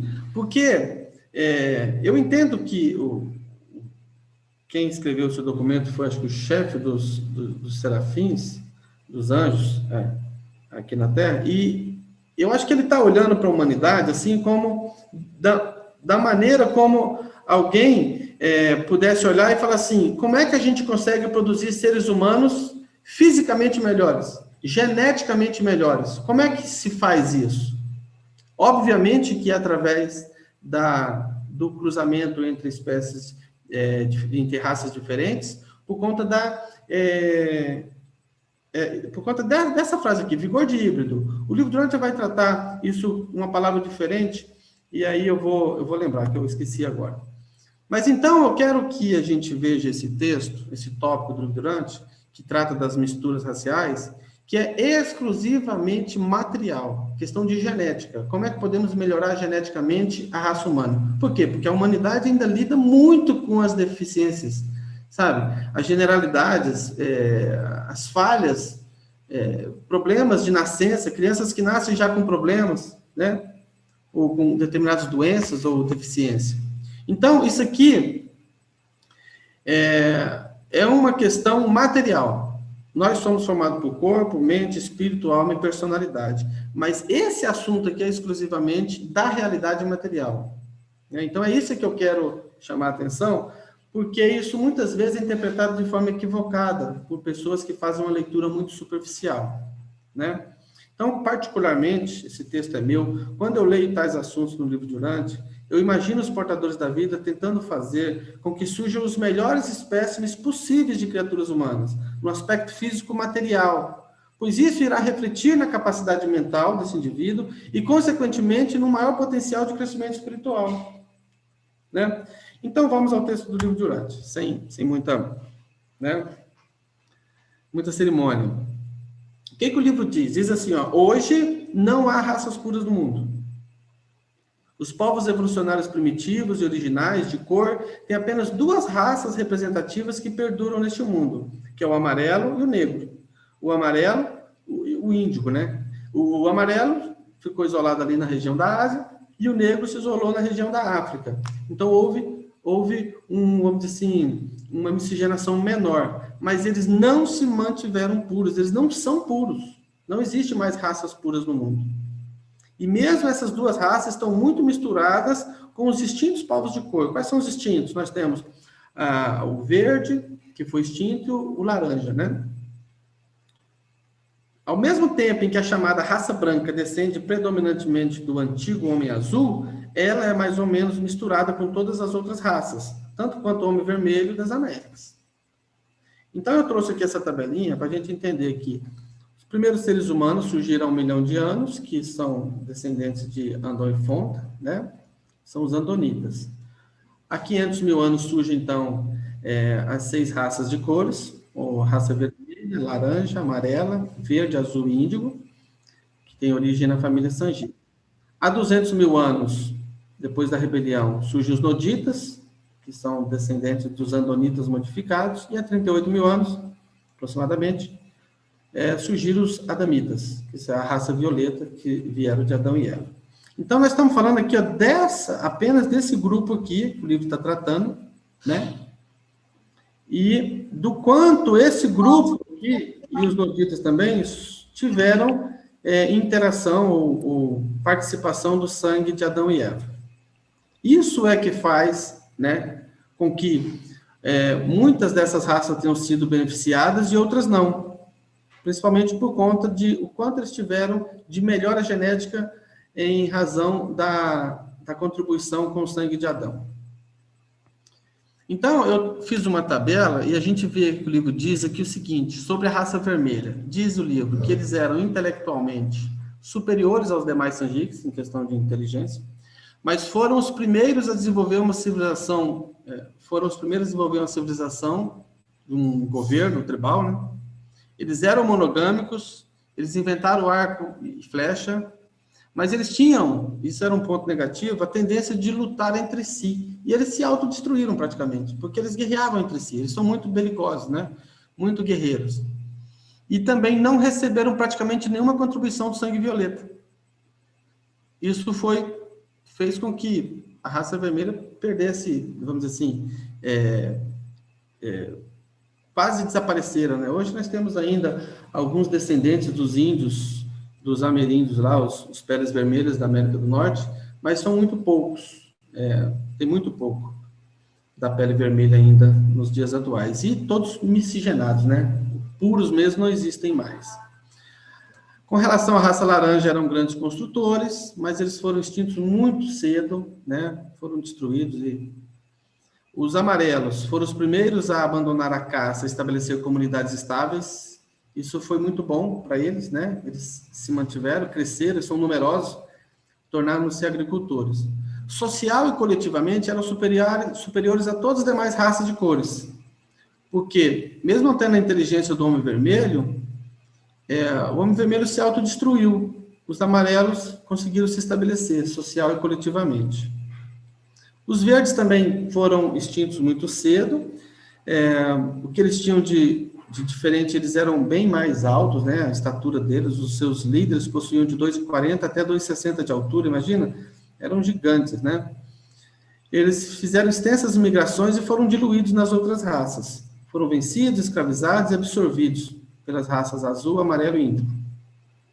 A raça azul, eles inventaram a lança. A capacidade cerebral era equivalente à raça vermelha e possuíam a alma e o sentimento dos homens amarelos. Então, eles tinham alguma, assim, pontos positivos do vermelho com pontos positivos do amarelo. E eles eram os preferidos dos adamitas. Quando houve a miscigenação, foi entre os azuis que aconteceu a maior miscigenação entre o sangue adâmico e entre todas essas raças aí foi azul. Então, teve a maior contribuição do sangue violeta. Isso foi uma grande vantagem para esse povo, né? Por conta de ter recebido essa contribuição do sangue violeta. Porque que deveria ter acontecido com todas as raças. Com a missão de Adão e Eva elevar biologicamente a raça humana, né? Eles são chamados elevadores biológicos, e eles deveriam ter feito essa missão, mas eles falharam antes disso acontecer. E aí, quando eles falharam, Adão e Eva criaram um plano, né, de tentar deixar o máximo possível do sangue adâmico. E ela escolhia mulheres para que pudessem ter filhos com Adão. E aí, eles escolheram mais entre a raça azul. Por isso que eles tiveram mais vantagem nesse aspecto. A raça índigo foi a que alcançou o menor progresso entre todos os sanjiques. Eles se isolaram na África, né? E também foram os últimos a saírem lá dos planaltos da Índia e migrarem para a África. E aí lá eles se isolaram do resto do mundo e não receberam praticamente nenhuma contribuição do sangue violeta. Então, voltando ao texto, nós temos aqui, ó, das 6 raças sanjiques coloridas, 3 eram primárias e 3 eram secundárias. Embora as raças primárias, que é azul, vermelho e amarelo, fossem superiores sob muitos aspectos, aos 3 povos secundários deve-se lembrar que essas raças secundárias tinham muitos traços desejáveis, os quais teriam elevado consideravelmente os povos primários, caso as suas melhores linhagens pudessem ter sido absorvidas. Mas é uma pena que o índigo tenha se isolado, a laranja tenha sido extinta e a verde também tenha sido extinta. Acabou não contribuindo nesse processo de miscigenação, né? O preconceito atual contra os híbridos, ou seja, os misturados, né? Quando surge um casamento entre uma raça e outra, surge um filho híbrido, que tem sangue das 2 raças. Os mestiços, ou meia casta, como alguns chamam. Esse preconceito surge porque a miscigenação racial moderna acontece, na sua maior parte, entre linhagens grosseiramente inferiores das raças envolvidas. E aí acaba gerando casos de deficiências, como a gente vê, né? Também uma progênie insatisfatória advém quando se misturam linhagens degeneradas da mesma raça, que daí é o caso da endogamia. Caso pudessem livrar-se da maldição dos seus substratos mais baixos, de espécimes deteriorados, antissociais, debilitados mentalmente e párias, haveria pouca objeção à amalgamação racial, limitada para as raças atuais de Urântia. E se tais misturas raciais pudessem acontecer entre os tipos mais elevados das várias raças, haveria menos objeção ainda. Então, assim, se essas uniões fossem entre os melhores de cada raça, isso iria contribuir grandemente para essa evolução, para essa melhora genética da raça humana, que é a hibridação. Estava tentando lembrar esse nome. Lá a gente leu sobre vigor de híbrido, né? Que é a mesma coisa. A hibridação nas linhagens superiores e dissimilares é o segredo da criação de linhagens novas e mais vigorosas. Lembra do texto que estava falando sobre os produtores de gado? Qual é o segredo para produzir um gado, vamos dizer assim, melhor para produzir leite? Eles descobriram que o cruzamento daquelas 2 raças lá faz isso. E isso é hibridação. Isso é válido tanto para animais, para plantas, para animais e para a espécie humana. Repetindo, a hibridação nas linhagens superiores é o segredo da criação de linhagens novas e mais vigorosas. E isso é verdadeiro com plantas, com animais e a espécie humana. A hibridação aumenta o vigor. Lá no texto que eu li falava vigor de híbrido, lembra? E amplia a fertilidade. As misturas raciais dos substratos medianos ou superiores de vários povos incrementam grandemente o potencial criativo. Quando tais acasalamentos acontecem entre os substratos mais baixos, a criatividade diminui. Então, isso é que os reveladores estão dizendo. O cruzamento entre essas raças vai ter um aumento do potencial criativo quando surge entre os substratos superiores, pessoas com uma genética melhor. Quando ocorre esse acasalamento em genéticas que possuem alguma falha genética ou alguma doença, isso potencializa também, por conta aquele gráfico lá que eu dei o exemplo da anemia falciforme, potencializa esse gene recessivo. A combinação das raças contribui grandemente para o surgimento súbito de novas características. E se tal hibridação advém da união de linhagens superiores, então essas novas características também serão de traços superiores. Enquanto as raças atuais estiverem tão sobrecarregadas de linhagens inferiores e degeneradas, a mesclagem das raças, em uma escala ampla, há de ser altamente prejudicial. Por quê? Nós estamos potencializando aquela genética doente, deficiente. Né? E por que a humanidade não está cuidando dessas questões? O próprio livro responde. Ó. A maior parte das objeções a tais experimentos repousa nos preconceitos sociais e culturais, mais do que em análises biológicas. Não é analisando biologicamente a raça humana que eles estão fazendo. Estão se pautando pelos preconceitos sociais e culturais. E, sinceramente, eu sou bem pessimista nesse aspecto, eu acredito que isso não vai acontecer tão cedo. Talvez aconteça no futuro, mas não vai acontecer tão cedo, por conta desses preconceitos sociais e culturais.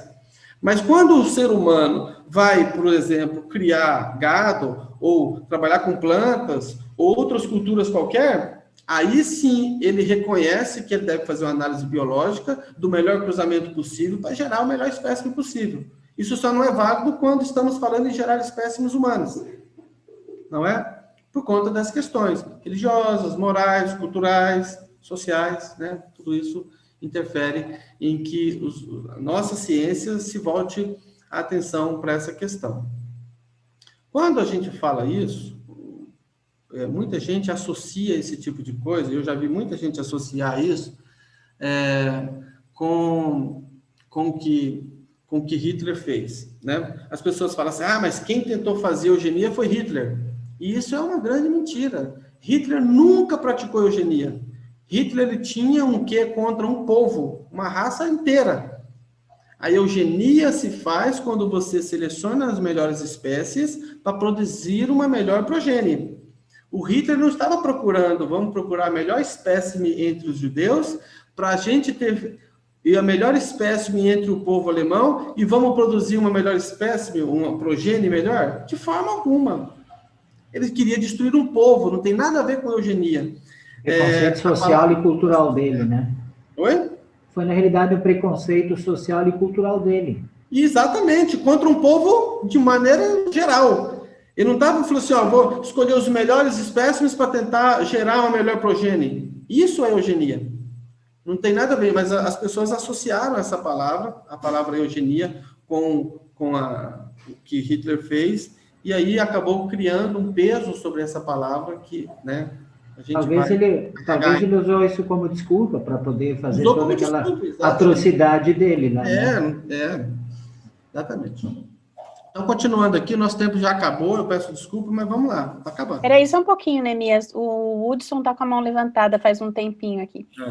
Vamos lá, Hudson, pode falar.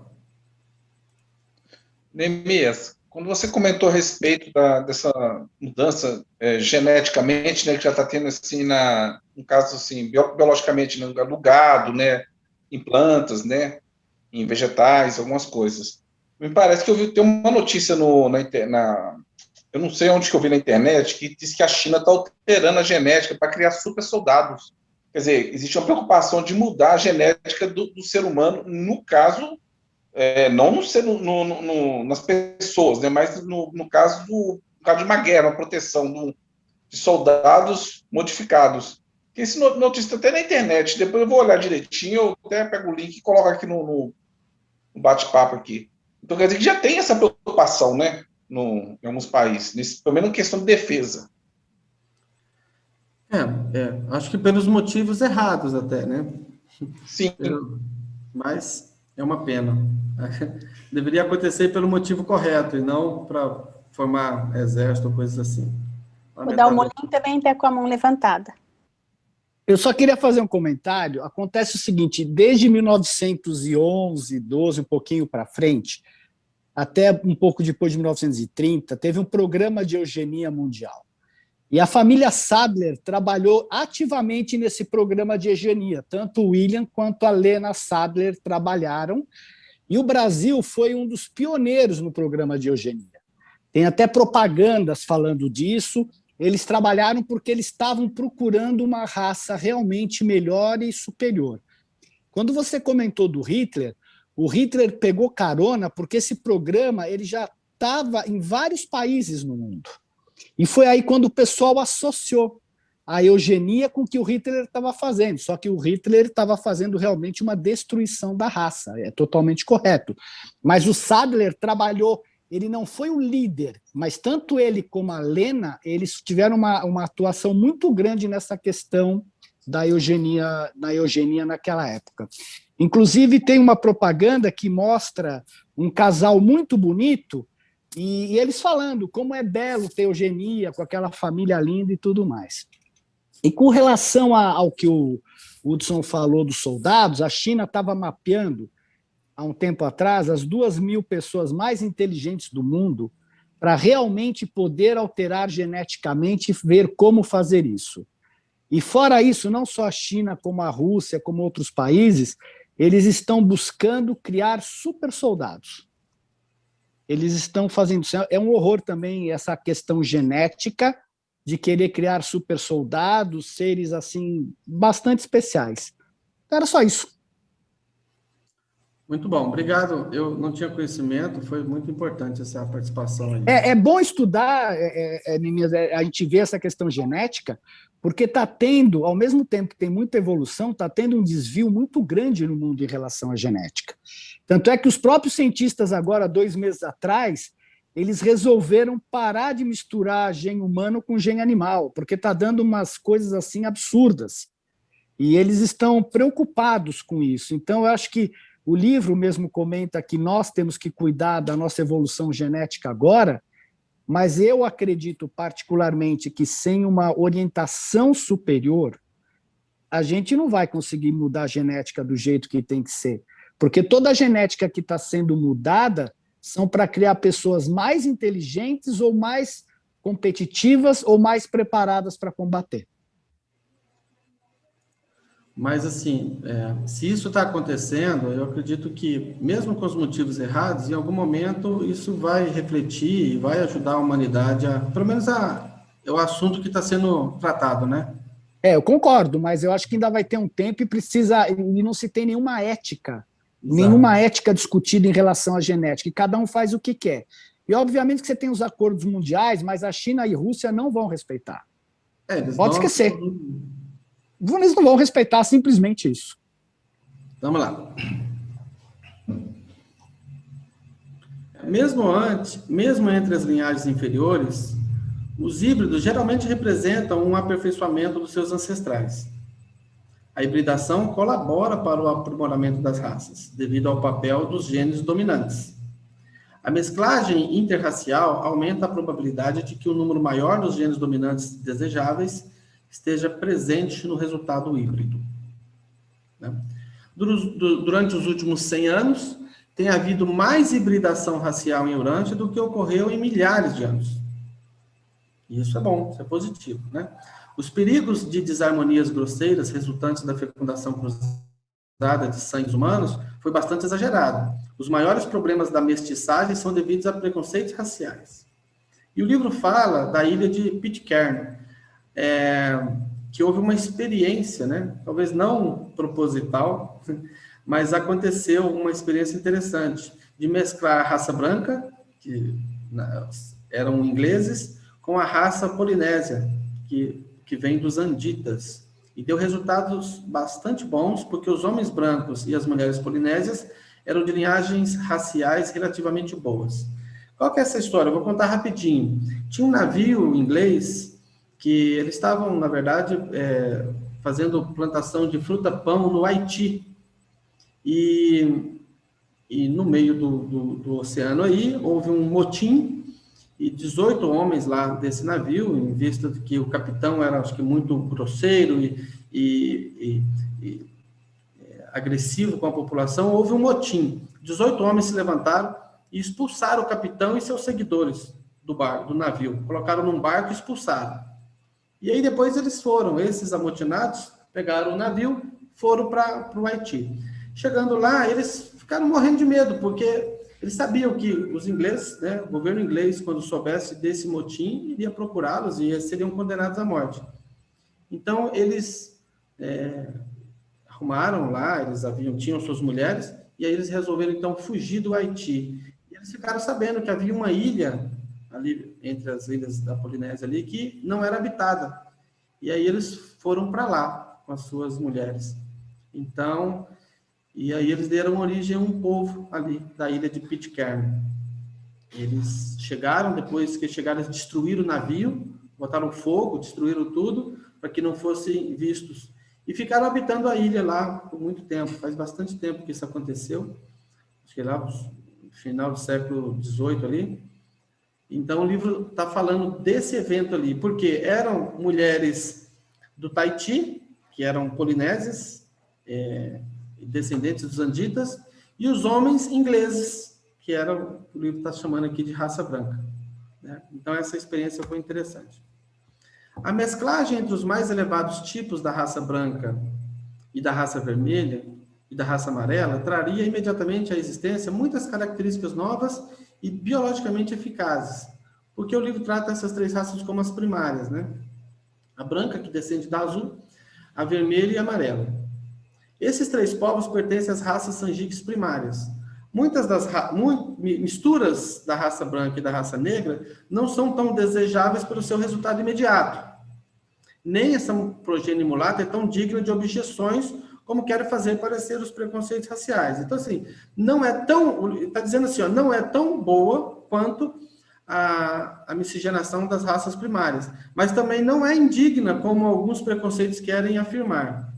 Fisicamente, tais produtos híbridos de brancos e negros são espécimes excelentes de seres humanos, não obstante a sua ligeira inferioridade quanto a alguns outros aspectos. Então, o que o livro está dizendo aqui é que existe um preconceito com relação a isso, mas essa miscigenação, mesmo entre a raça branca e a raça negra, ainda produz muitas melhoras genéticas. Quando uma raça primária sanjique combina-se com uma raça secundária, a última é aprimorada consideravelmente à custa da primeira.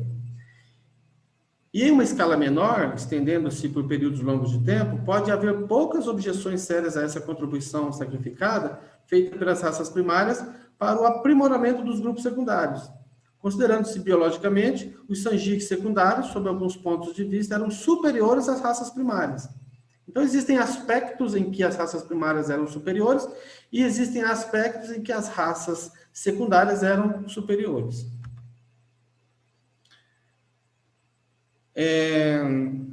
O último parágrafo do livro diz assim: afinal, o verdadeiro perigo para a espécie humana deverá estar na multiplicação sem restrições das linhagens inferiores e degeneradas dos vários povos civilizados, mais do que qualquer perigo suposto advindo das misturas raciais em si. Então, o problema maior não está na miscigenação entre raças, está naquela multiplicação das linhagens inferiores degeneradas. Eu trouxe como exemplo, né, a Índia é um país ainda que tem muito aqueles tabus sobre as castas, né, as castas sociais. E era muito comum a prática da endogamia, porque um grupo não podia se casar com outra casta. Uma pessoa de uma casta só pode se casar naquele grupo, daquela casta. E é muito comum nascer na Índia crianças com esses defeitos, né? Tem coisas, sim, que é muito ruim até de ver. Eu encontrei muitas fotos de crianças que nascem com defeito na Índia. E tem umas que eu não vou nem colocar, porque realmente choca. Muito triste de ver. E isso acontece por conta dessas linhagens degeneradas. Degeneradas no sentido assim, falhas no DNA, defeitos genéticos, aqueles genes recessivos que vão se combinando e vão se tornando cada vez mais inferior e trazendo crianças à vida com esses defeitos, esses casos de siameses, né? Cabeças conectadas, membros que nascem a mais ou sem membros. Então, realmente acontece muito disso. Isso é resultado da endogamia, né? E isso deveria ser combatido. Mas, na verdade, eles não permitem que as pessoas miscigenem, que se casem com pessoas de outras castas. E aí acaba potencializando isso aí, né? Então, o sistema de endogamia mais famoso do mundo é a Organização de Castas da Índia, que conta com cerca de 2.000 castas e subcastas, entre as quais o casamento costumava ser formalmente proibido, sob o pretexto de que o contato com castas inferiores poluiria ritualmente os membros das castas superiores. Então, isso parece estar mudando, né? Mas ainda tem muito reflexo por conta de muitos anos praticando a endogamia ali entre aquele povo. Bom, pessoal, muito obrigado. Desculpe aí por ter ultrapassado o tempo, né? Mas não deixem de ler o documento 82 com mais atenção, né? Isso aqui é um resumo, é uma interpretação. Espero que vocês tenham gostado. Eu agradeço a atenção de todos aí, a paciência de estar esperando até agora. Muito obrigado. Muito bom, Neemias. Obrigada. Obrigado, Neemias. Obrigado, Neemias. Foi ótimo. Obrigado. Obrigada, Neemias. Neemias, parabéns. Parabéns, Neemias. Um comentário, uma pergunta? Fica à vontade. Comentário. Na segunda-feira, no grupo aqui que eu pertenço, nós estávamos conversando sobre isso. E eu só vou dizer o que eu ouvi, porque eu não li isso ainda. Mas que as raças que não tiveram muito o sangue adâmico, então elas não têm muita arte. Então se vê que os povos da Grécia são os que mais tiveram. Então muita, eles têm a arte em tudo.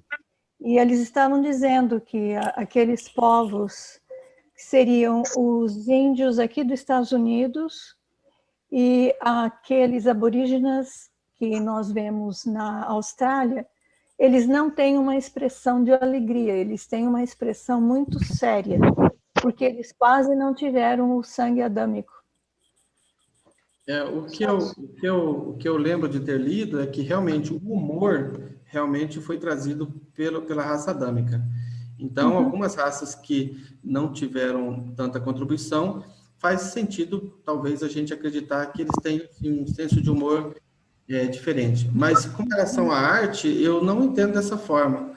Tanto que o povo hebreu é um povo, talvez o povo que tenha sido mais restrito em relação à arte, por conta da lei mosaica, que eles não deveriam fazer arte nenhuma, e eles são ali, né, os mesopotâmicos tiveram grande contribuição do sangue adâmico. Então, eu não consigo relacionar a contribuição do sangue adâmico com a arte de um povo. Eu não lembro de ter lido essa questão da arte, mas depois, se alguém tiver alguma contribuição a fazer sobre isso.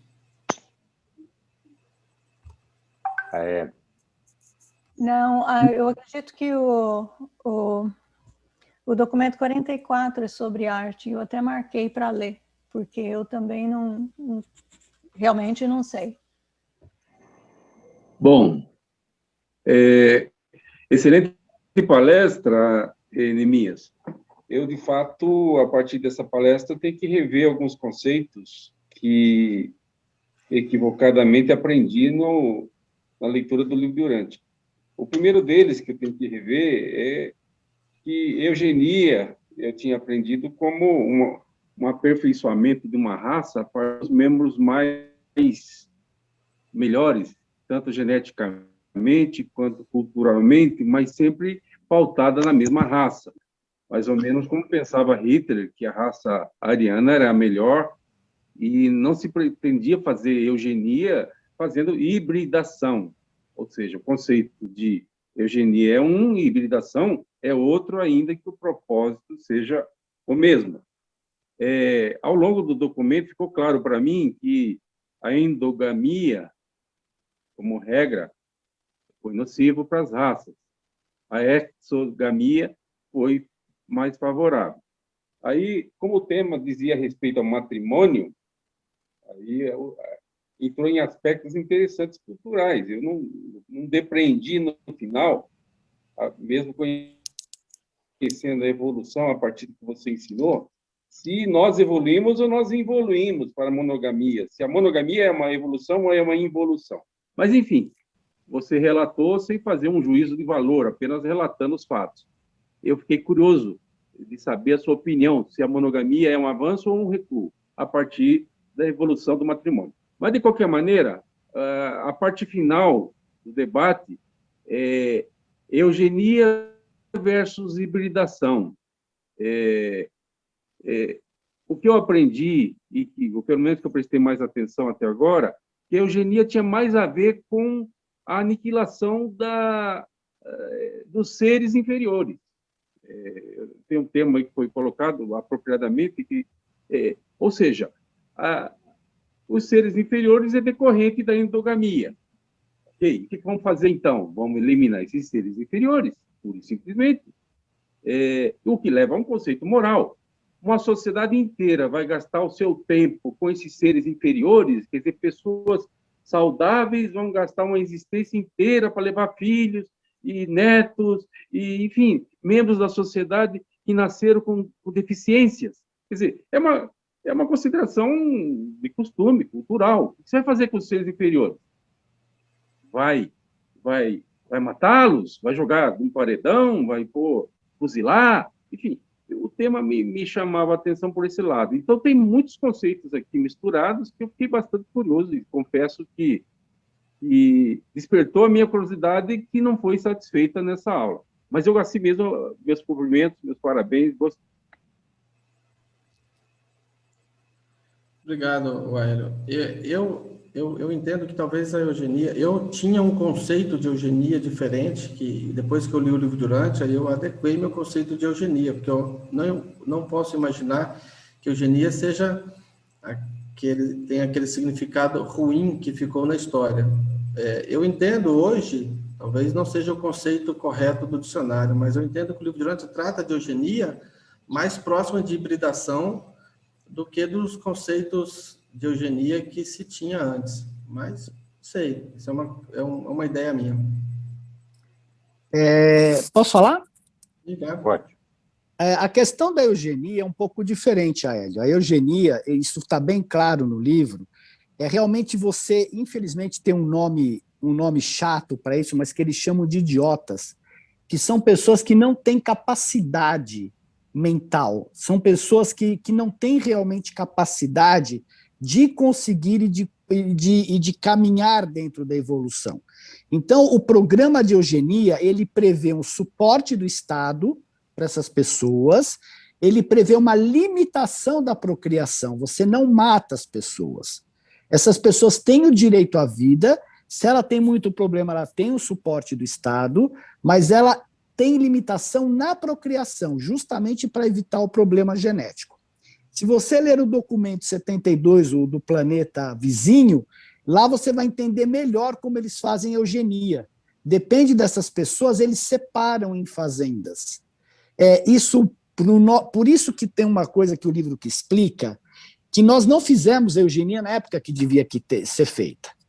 E quando, agora que nós estamos com todas essas questões emocionais no mundo, não adianta querer fazer eugenia, porque todo mundo vai sair atrás dizendo que isso não é correto. Então isso tinha que ser feito na época do príncipe planetário, e não agora. Então a questão genética agora de mudar vai ser muito mais complicada e realmente vai ter que ser uma coisa da ciência fazer o melhoramento genético do que você fazer uma eugenia como se fez na época de 20 a 30, de 1920, de 1930.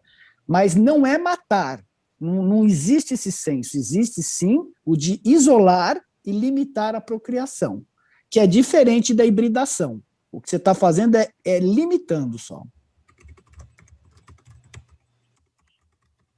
Então, e eu entendo que esse documento que a gente está lendo hoje, que é o 82, ele não está abordando especificamente a questão da eugenia. Eu trouxe esse tema, mas um tema correlato, assim. Ele está falando mesmo da hibridação, que é a mistura das raças. E o livro diz que todos os planetas seguem esse caminho. Surgem as raças de cores, depois essas raças devem se miscigenar e formar uma única raça. Ou seja, a raça resultante seria a soma de todas as cores. Né? Então, isso é que deveria ter acontecido. O nosso planeta, a gente sabe que muita coisa saiu do compasso, teve a rebelião planetária, teve a queda adâmica, então tudo isso deixou de ser feito.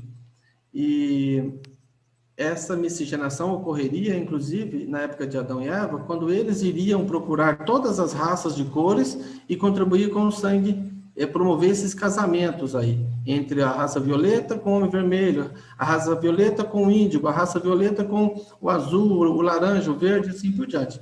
Então, isso ao longo de alguns milênios iria produzir o efeito desejado, né, dessa miscigenação e produzir uma raça pura e imune a todas essas deficiências aí. Inclusive... A raça seria de cor verde oliva. É isso mesmo. Ela seria de uma cor verde oliva. Todos nós seríamos verdinhos. Só que agora a gente não está verdinho mesmo. Entendeu? Mas era isso aí, pessoal. E outra coisa. Na época de Adão e Eva, você não só teria nesses 25 mil anos, né, que o livro comenta que na época de Adão e Eva, que a atuação deles em 25 mil anos haveria uma transformação total, em termos de idioma, em termos de genética e em termos de religião. Nós teríamos uma única religião praticamente, um único idioma, e todo mundo com uma genética superior. Agora, cabe a nós tentar fazer o que dá, né? Ver o que a ciência consegue fazer. Nós já temos a decodificação do genoma, a gente consegue, inclusive, tem muitos programas aí que você faz você consegue fazer pelo exame de DNA, você consegue rastrear a sua ancestralidade, né? Então, tem muita coisa avançando na área da genética, muitas experiências. Quem sabe a gente, daqui a alguns anos, a gente consiga falar sobre o assunto. Ainda é um tabu, né? Falar sobre isso por conta da experiência que aconteceu na Segunda Guerra Mundial. Mas alguém gostaria de comentar? Bom, então vamos fazer o sorteio, o pessoal já está querendo ir embora, né? Peraí, não, só um minutinho, estou fazendo a lista aqui, desculpa. Fala mais algum assunto aí, pelo amor de Deus.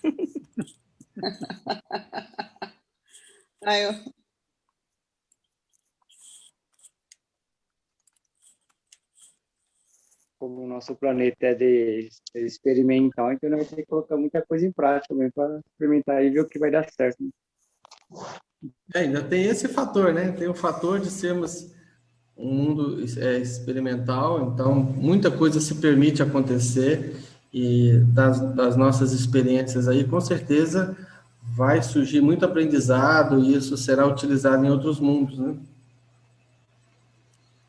O mapeamento genético é muito legal, porque você vê quantas raças existem, de quantas raças existem na tua ancestralidade, né? O meu filho fez e, nossa, deu gente do árabe, e europeu, índio, deu de tudo.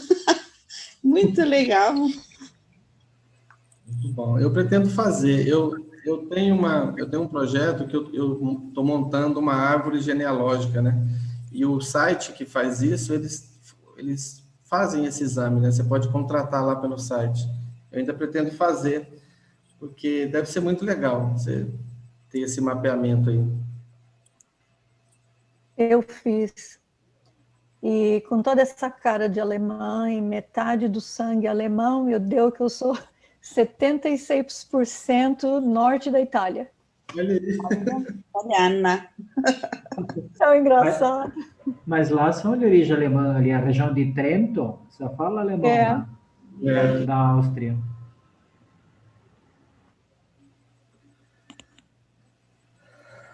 Hoje está mais difícil, né, Sueli? É muito nome. Tá, muita gente, graças a Deus. Eu vou compartilhar, né, para vocês. Então, peraí. Vai lá. 1, 2, 3. Vai, meu filho. É muito nome, tá? Foi. Bernadette. Bernadette. Parabéns. Parabéns, Bernadette. Parabéns. Ai, que legal, gente! Eu esperei tanto por esse livro. Ai, que bom. Eu tenho um livro, mas hoje eu conversei com um colega que se eu ganhasse, ia doar para ele, porque ele assiste pelo YouTube o livro de Urântia, e depois ele vem discutir comigo. Que legal. Legal, né? E agora eu recebendo, eu vou dar para ele ler, porque ele não tem o livro. Ai, que bacana. Mas eu fiquei mais feliz por ele, viu? Que legal. Feliz mesmo. Aproveita e traz ele para o grupo também. Isso. Eu estou convidando, porque, gente, eu só vou mostrar uma coisa para vocês verem onde que eu estou. Quer ver? Deixa eu pegar aqui minha câmera. Vou sentar minha câmera. Deixa eu ver. Eu cheguei agora, eu estou no estacionamento do meu prédio, terminando, quer ver? Aí, terminando de ouvir vocês. Que bacana, muito legal. Carro que eu vim assistindo a aula pelo caminho. Muito bacana, muito né? legal. E eu nem subi, estou aqui na garagem do prédio. Olha só, e agora ganhou o livro. Valeu o esforço. Super feliz. Valeu o esforço. Boa noite, pessoal. Vou me despedir. Boa noite, pessoal. Pessoal, a semana que vem, gostei da aula. Henrique, fala. Não, Bernadette precisa passar o endereço. Não, não é isso. Semana que vem a aula é do Henrique. Ah, não. Eles não vêm, não vai ter nem aula. Ah, tá bom. Não, venham todos. Parabéns, vai ser tudo muito Boa bem. noite, parabéns, Nemias. Estava muito bom. Parabéns, Estava muito bom, parabéns. Boa noite, a Sandal. Com Deus. Bernadette, depois Boa você me noite, passa o Carol. seu endereço. Mas você quer que eu passe pelo seu WhatsApp? É mais fácil, é. Pode Tá ser? bom, eu passo, sim. A gente sempre envia os livros na sexta-feira, geralmente leva 12 dias para chegar nas mãos da pessoa. Sem problema. Eu já vou passar um zap para o meu amigo dizendo que ele ganhou o livro. Legal. Tá bom, obrigado. Legal, né? Muito Falou, bom. gente. Boa noite. Fiquei Boa muito noite. feliz. Parabéns, Boa Bernadette. noite. Boa noite. Obrigado, Nemias. Foi muito legal. Estava ótimo, parabéns. Valeu, obrigado. Boa noite, pessoal. Bom descanso para todos. Boa noite.